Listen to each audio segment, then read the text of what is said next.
Let's make tandoori roti on tawa. For this we need sugar, salt, baking powder and baking soda. We also need plain yogurt and wheat flour.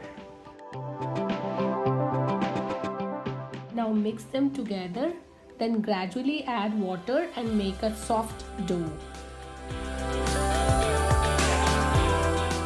Cover it and leave it for around 45 minutes.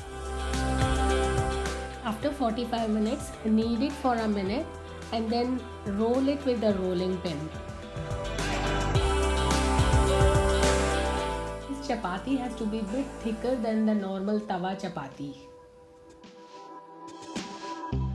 Now apply some water on the top of the chapati and then place it upside down on the tawa. This will enable the chapati to stick to the tawa. It has started cooking, so we will turn the tawa upside down. The chapati is stick to the tawa. Now we will cook it with the heat of the flame. It has been cooked nicely.